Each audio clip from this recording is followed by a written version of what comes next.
So the Iowa caucuses and the New Hampshire primary are important in large measure because they are the first primary contest that we have in the presidential primary election.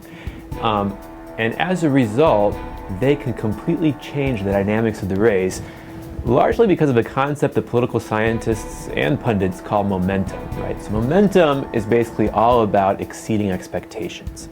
So if you do a lot better than people are expecting you to do, especially in the Iowa caucuses, things can change for you as a candidate dramatically. Suddenly the media is going to pay a lot more attention to you.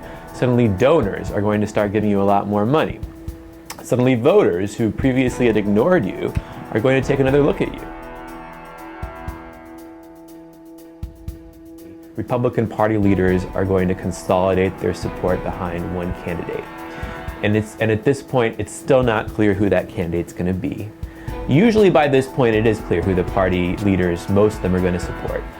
This year, it's not clear. Nobody has really kind of stuck out as the person who is most likely to win the general election and most likely to defeat Trump in the primary at the same time. But I think that the Iowa caucuses and the New Hampshire primary kind of combined are going to answer a lot of those questions for party leaders. Those two contests are kind of collectively going to show party leaders who the most viable quote-unquote establishment candidate is. Hillary Clinton has amassed the support of a huge percentage of party leaders. So she clearly has the party infrastructure behind her in a way that not a single candidate on the Republican side has. And that matters a lot. Historically speaking, the candidate who has amassed the support of the party establishment has gone on to win the nomination.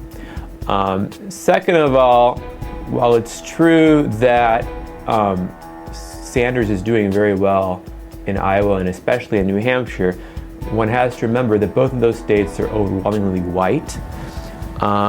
And after Iowa and New Hampshire, a lot of the states that are going to be holding primaries or caucuses have a much larger share of their population, especially of the Democratic electorate in those states, that are racial minorities.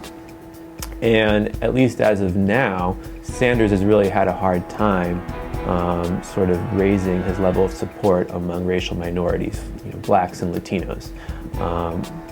Blacks seem to be squarely in Clinton's camp, and to a large degree, Latinos seem to be that way as well.